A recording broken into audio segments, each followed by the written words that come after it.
नमस्कार। ज्ञानका कुरा भाग 7 मा यहाँहरूलाई स्वागत छ।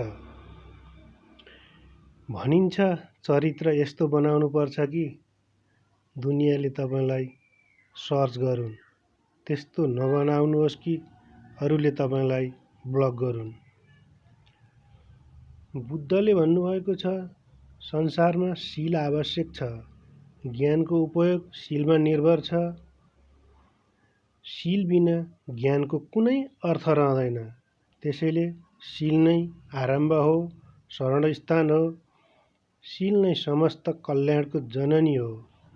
ज्ञानको चाहना राख्नेहरूले, मोक्षको चाहना राख्नेहरूले, शान्तिको चाहना राख्नेहरूले, आनन्द चाहनेहरूले पञ्चशीलमा बस्नै पर्ने हुन्छ। पञ्चशील भनेको यम, नियम, आहार, प्रत्याहार र अनुष्ठान भनेर मैले अघिल्लो भागमा भनेको थिएँ। त्यसै अन्तर्गत 1. हिंसा नगर्नु, 2. चोरी नगर्नु, 3. झुठो नबोल्नु, 4. नशालु पदार्थ सेवन नगर्नु, 5. ब्रह्मचर्यमा रहनु, यी पनि पञ्चशील अन्तर्गत नै पर्दछन्। हामीहरू सुखको चाहनामा, भौतिक सम्पत्ति बटुल्ने चाहनामा आफैलाई बिर्सिएर, आनन्दलाई बिर्सिएर, शान्तिलाई बिर्सिएर सुन चाँदी, हिरा मोती जवाहरात बटुल्नको लागि, महल खडा गर्नको लागि, कार किन्नको लागि, बैंक ब्यालेन्स बढाउनको लागि, जग्गा बढाउनको लागि दौडिरहन्छौँ। आफूभन्दा बाहिर दुनियाँमा दौडिरहन्छौँ।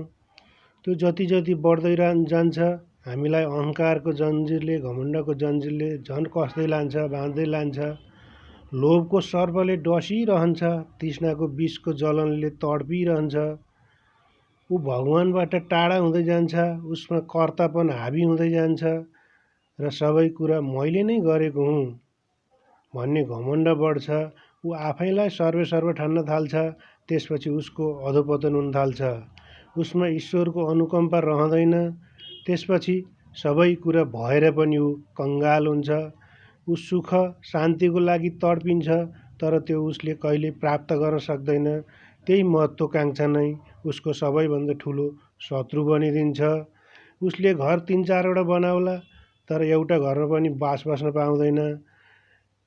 कामको हतारमा, पैसा कमाउने हतारमा, कामको चटारोले, व्यापार बिजनेसको लागि, जागिरको लागि ऊ पर पुगेको हुन्छ।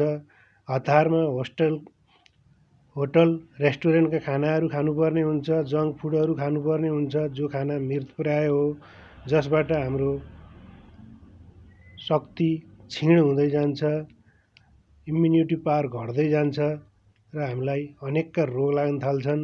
4-4 वटा घर बनाए पनि बस्ने एउटै घरमा हो। एउटै घरमा 10 वटा कोठा बनाए पनि सुत्ने एउटै कोठामा हो। एउटै कोठामा 4 वटा पलङ राखे पनि सुत्ने एउटै पलङमा हो।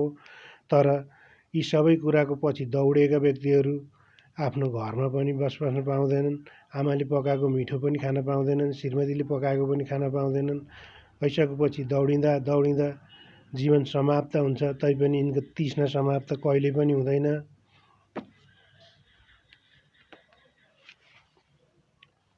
त्यसैले आफैभित्र पसेर आफैलाई म को हुँ, मैले किन यो जम्मा गरिरहेको छु, मलाई किन यो पीडा भइरहेछ, यो कष्ट भइरहेछ, यो जलन भइरहेछ भन्ने कुराहरू बुझ्न चाहना राख्नु नै ज्ञानको बाटोतर्फ मोडिनु हो।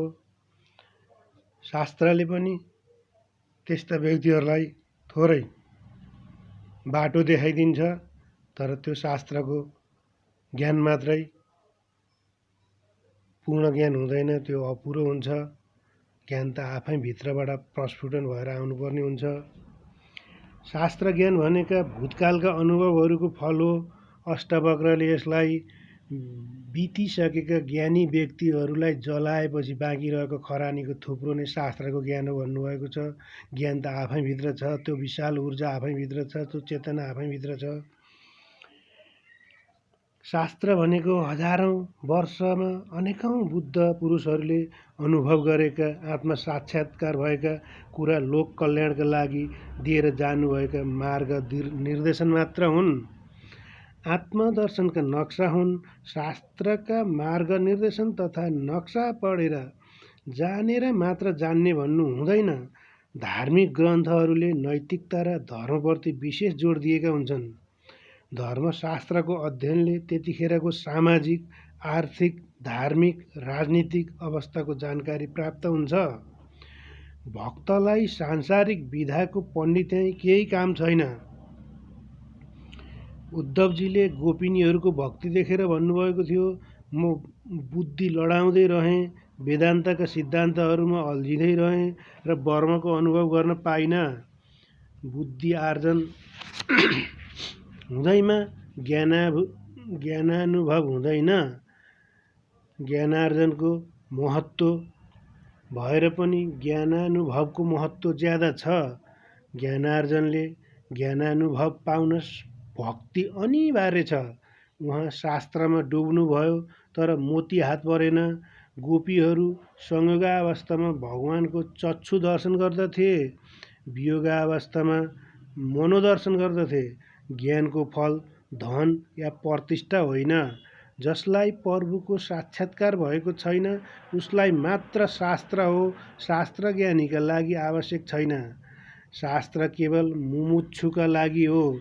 यहाँ मुमुक्षु भन्नाले सांसारिक जीवनबाट मुक्त हुन चाहने, मुक्तिको इच्छा राख्ने, मोक्षको लागि प्रयत्नशील मान्छे भनेर बुझ्नुपर्दछ। शास्त्रको आज्ञा र मर्यादा अज्ञानी जीवका निमित्त मात्र हो।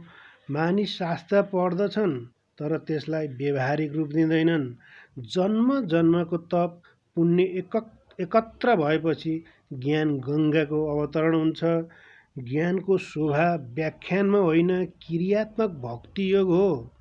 ज्ञान केवल भोज्य पदार्थको स्वाद जान्नेवाला ज्ञानको रसस्वादको पानदेखि बयल जस्तै अनभिज्ञ हुन्छन्। त्यस्तालाई उत्तम ज्ञान प्राप्ति हुँदैन। जसरी चितामा रहेको मुर्दालाई सात प्रियतमाको आलिङ्गन अथवा मूर्छित व्यक्तिको आँखाको आनन्दमय रसपानको स्वाद, मृत व्यक्तिको पुष्पमालाको सुगन्ध एवं आभूषण धारणाको आनन्दको अनुभव नभए जस्तै असहृदय तथा शुष्क स्वभावको मनुष्यलाई ज्ञानको रसपान सम्भव छैन। शास्त्र पढ्नाले प्रेरणा मिल्दछ, मार्गदर्शन प्राप्त हुन्छ। श्रद्धापूर्वक पाठ गर्नाले मात्र उसको आचरणमा सुधार हुन सक्दैन। यो मार्गदर्शन अनुसार जीवनमा उतार्न सकेमा यसले फाइदा पुर्याउँछ। अन्धश्रद्धाले मात्र कुनै फाइदा पुर्याउँदैन। जुन कुरा सुनिएको छ, पढिएको छ त्यसलाई चिन्तन मनन गरेर यो कुरा युक्तिसङ्गत छ कि छैन, तर्कसङ्गत छ कि छैन, न्यायसङ्गत छ कि छैन, यसलाई राम्ररी कसीमा राखेर मात्र स्वीकार गर्नु। अन्यथा शास्त्रको तर्क वितर्कको दम्भले भ्रान्ति सिर्जना गर्दछ, कुनै लाभ पुर्याउँदैन। शास्त्र बाणी विलास, बुद्धि विलासका लागि होइन। धर्म चर्चा, शास्त्र अध्ययन जिज्ञासु भाव जगाउन, मुमुक्षु भाव जगाउन, धर्म विधिको तरिका सम्झाउन, धर्म धारणाको तरिका सम्झाउन, साधनाको विधि ठिकसँग बताउन र त्यसलाई व्यवहारमा उतार्नका लागि हो। व्यवहारमा नउतारेको शब्दजालले हानिबाहेक केही गर्दैन। शास्त्रको श्रवण मननका साथै अभ्यास पनि आवश्यक छ। जसरी तीर्थको लागि दर्शन, स्पर्श, स्नान र साधु सङ्गतको आवश्यकता छ। जो धर्मको नाममा मत सम्प्रदायलाई बुझ्दछ कि यो हिन्दू हो, यो इसाई हो, यो इस्लाम हो, यो बौद्ध हो, यो जैन हो, यो सिख हो, यो ताओ हो, जस्तो उसले अपनाएका सम्प्रदायभित्रको कुनै शास्त्रको पाठ पनि गर्नेछ। हत्या गर्नु हुँदैन, झुठो बोल्नु हुँदैन, चोरी गर्नु हुँदैन, व्यभिचार गर्नु हुँदैन, नशा सेवन गर्नु हुँदैन। यी कुराको खुब पाठ गर्ला। पाठ केका लागि? खराब कर्म नगर्नको लागि हो।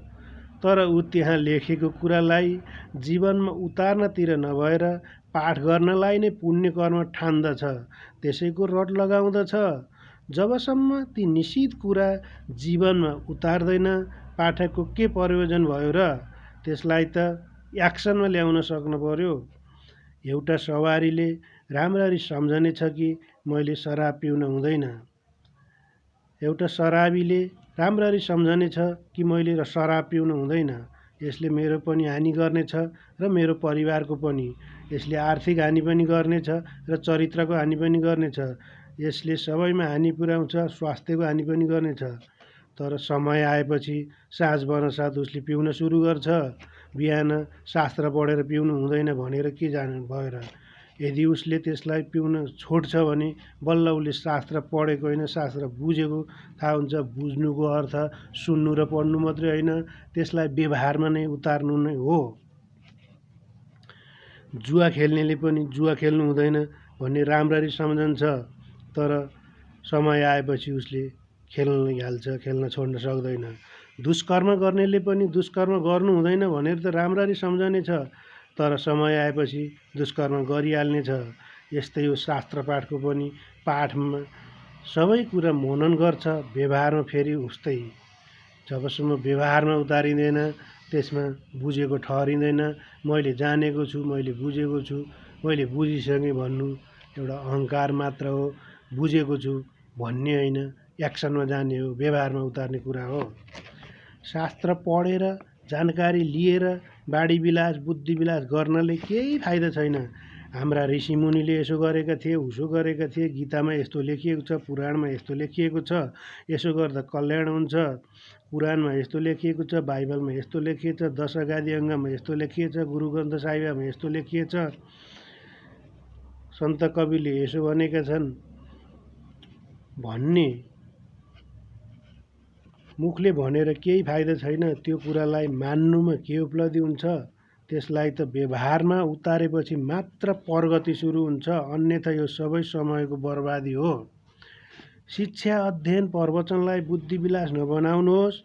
अनुभूति बेगरको शिक्षा, जीवनमा काम नआएको शिक्षा बेकारको बोझ हो।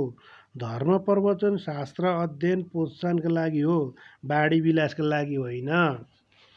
शास्त्र अध्ययन पाठ श्रवण यसका लागि गरिन्छ कि यसबाट प्रेरणा प्राप्त होस्, मार्गदर्शन मिलोस् र त्यो कुरा जीवनमा उतार्न सकियोस्। कोरा बाढी विलास बुद्धि विलास धर्म होइन।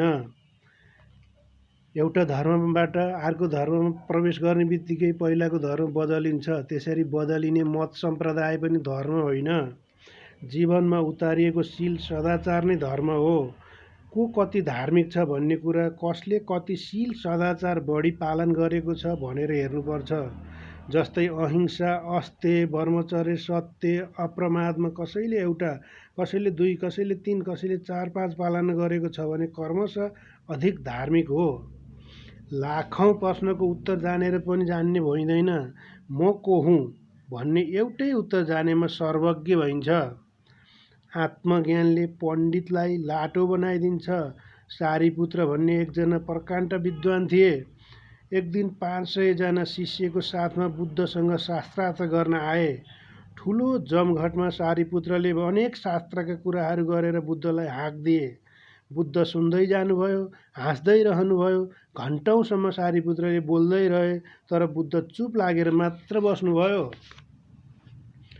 आखिर सारीपुत्रले मैले यतिका बोलिसकेँ, तपाईँले कुनै वादविवाद गर्नु भएन किन भनी सोधे। बुद्धले भन्नुभयो, हेर सारीपुत्र, तिमीले अहिलेसम्म जे जति कुरा गर्यौ ती त शास्त्रका मात्र कुरा गर्यौ। तिम्रो आत्मानुभूतिका कुरा त केही पनि गरेनौ। तसर्थ आफूले जानेका आत्मानुभूति गरेका कुरा भन, अनि आवश्यक परे म पनि कुरा गरौँला। निरर्थक वादविवाद गर्नु ठिक हुँदैन। जाऊ, एक हप्तासम्म तिमीले जानेका कुराहरू सम्झ, अरूले भनेका कुराहरू बिर्स, अनि आऊ। सारीपुत्रले एक्लै बसेर सम्झन कोसिस गर्दा केवल शास्त्र ज्ञान मात्र सम्झे, आफ्नो भन्ने त केही पाएनन्। तब बुद्धको शरणमा परे। पछि यी तिनै सारीपुत्र बौद्ध दर्शनका प्रकाण्ड दार्शनिकका रूपमा जगत विख्यात भए। अरूले जानेका कुरा र भनेका कुरा सुनेर कण्ठ गरेर पढेर जाने भन्नेले केही पनि जानेको हुँदैन। ताओले पनि यही कुरा, ताओ धर्म पनि यही कुरा छ, लाओत्सेले भनेको कुरा पनि यही हो। आफैले अनुभव गरेर जानेको कुरा मात्र जानेको हुन्छ। प्राचीन ऋषिमुनिहरू आफ्नो हृदयमा त्यो परम सत्यको ध्वनि सुन्थे र आफ्नो शिष्यलाई मानसिक रूपबाट विचार सम्झाउने गर्थे। कालान्तरमा संस्कृत, पाली, ल्याटिन, ग्रिक, हिब्रू आदि भाषाको विकास भयो। कुनै पनि विचार भाषाद्वारा नै अर्को व्यक्तिसम्म पुर्याउन सकिने हुँदा श्रुति अर्थात् सुन्दै आएका कुरा लिपिबद्ध हुन थाले। यसरी नै शास्त्रको निर्माण भयो। गान्धी भन्नुहुन्थ्यो, जतिसुकै विस्तारमा लेखिएको भए पनि नैतिकता र तर्क प्रतिकूल शास्त्रको कुरा म मान्दिनँ। उहाँ भन्नुहुन्छ, यदि वेद, बाइबल, कुरान, जिन्दा बेस्तालाई ईश्वर प्रदत्त मान्ने हो भने त्यसमा विचार गर्ने, तर्क गर्ने गुन्जाइस नै कहाँ रहन्छ? के ईश्वर यति अल्पज्ञ हुनुहुन्छ? शास्त्रमा कुनै सही र कुनै कुरामा गलत राखेको छ? हिन्दू, यहुदी, इसाई, पारसी, मुसलमान सबै आफ्नै मूल किताबलाई ईश्वर वचन मान्दछन्। यही नै मानिसलाई धोका हो। सारा किताब मनुष्य रचित हुन्, त्यसैले विचार गरेर त्यसको उचित अनुचित छुट्याउन सक्नु नै ज्ञान हो। कोरा शास्त्र ज्ञानको कुनै महत्त्व छैन। धेरै जान्न खोज्नुभन्दा जति जानिएको छ त्यसलाई जीवनमा उतार्ने प्रयत्न गर्नु। जबसम्म ज्ञान क्रियात्मक हुँदैन तबसम्म त्यसको केही मूल्य हुँदैन। त्यसैले ज्ञानलाई शब्द रूपमा मात्र रहन देऊ, त्यसलाई क्रियात्मक बनाऊ। शब्द रूपमा मात्र रहन नदेऊ, त्यसलाई क्रियात्मक बनाऊ।